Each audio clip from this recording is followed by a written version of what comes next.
Elon is buying Twitter after all. This is a legal matter, Mark, so I'll get your take on it. But basically, he surrendered in the lawsuit against Twitter, which is great for those of us who want to see him buy it, though he doesn't really want to. He has now offered in writing to acquire Twitter at the original $54.20 per share. That's what he had offered initially before he decided to try to get out of the deal based on the alleged presence of too many bots on Twitter and so on. Just reading a quick write-up on the story, I think it was Bloomberg, was explaining that Elon had hired two different experts to actually take a look at the bot presence on Twitter, and both had come out with numbers that were very low. It was like 5.5% and 11%, which would not have been enough to clear the deal. And basically, he was going to lose in this Delaware Chancery Court, so he surrendered and went back to, okay, I'll buy it. So now he's going to buy it. I think that was the right legal move, Mark, but where does that leave us? Because you got a reluctant CEO taking over this massive social media company. Adam will tell you, we've been talking about this. I didn't understand the strategy. I know his lawyer. I've known his lawyer for a long time, Alex Spiro, and I did not think there was an end game here other than he had to buy it. And I think maybe I should have bet on the stock market on it, but I think to some degree, the judge here really gets a shout out because she brooked no nonsense. She called them out every time they tried to pull some kind of a stunt. She sent a very ambitious trial schedule. I mean, basically they had 90 days. And Twitter knew where the bodies were buried. And that, I think, is what ended up happening. They realized that there was more downside than upside. It was probably better to just go through and surrender.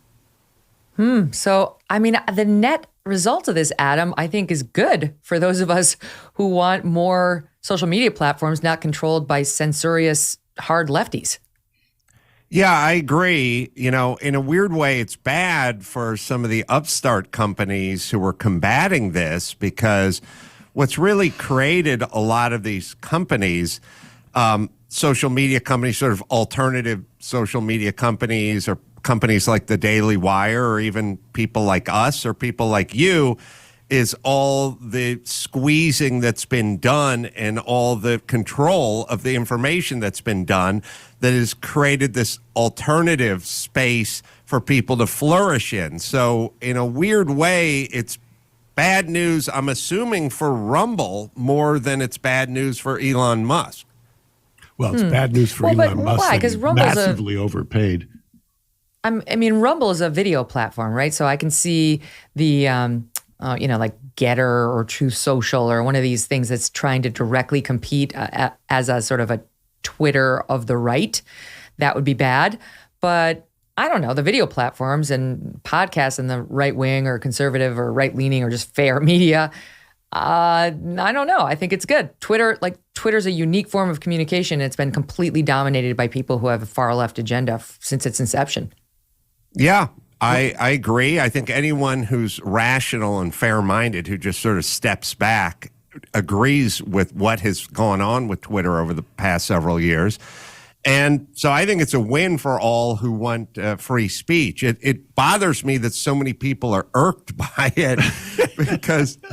And first off, this thing where they go, this billionaire comes in. Well, I have news for my friends on the left. Anyone who buys Twitter is going to have a few shekels in the bank.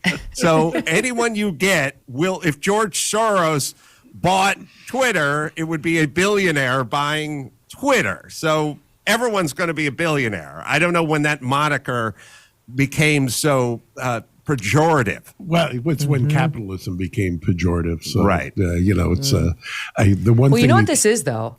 This is, the biggest takeaway I have on this is I'm not going to say it's the end of cancel culture, but it's a big blow to cancel culture because honestly, it's Twitter that got cancel culture started.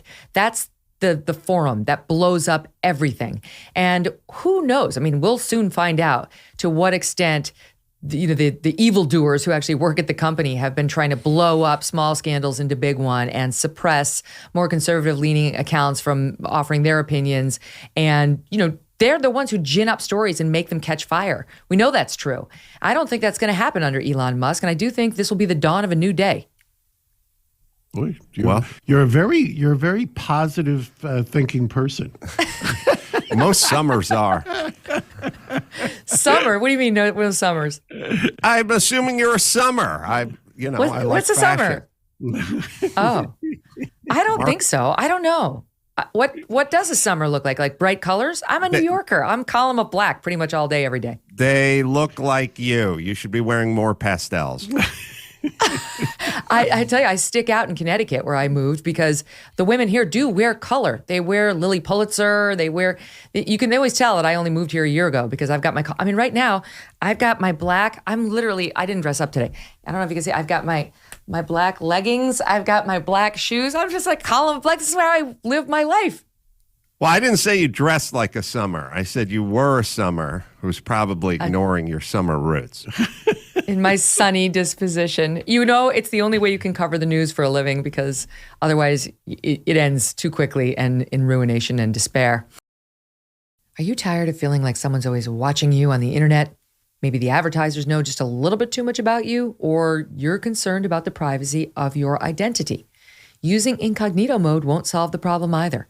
IPVanish VPN is here to protect your right to privacy and to help you stay anonymous online. IPVanish helps you safely browse the internet without exposing your private details to third parties like hackers, your ISP, or advertisers. When you use IPVanish, all of your data is encrypted. This means that your private details, passwords, communications, browsing history, and more will be completely shielded from falling into the wrong hands. Even your physical location will be hidden. IPVanish is offering an incredible 70% off their yearly plan for our listeners with a 30-day money-back guarantee. That's like getting 9 months for free. IPVanish is also super easy to use. All you do is tap one button and you are instantly protected. Take your privacy back today with the brand rated 4.6 out of 5 on Trustpilot. Go to ipvanish.com/Megyn and use that promo code Megyn to claim your 70% savings. That's ipvanish.com/MEGYN. Hey, thanks so much for watching. If you like what you just saw, hit the subscribe button for more clips and full episodes.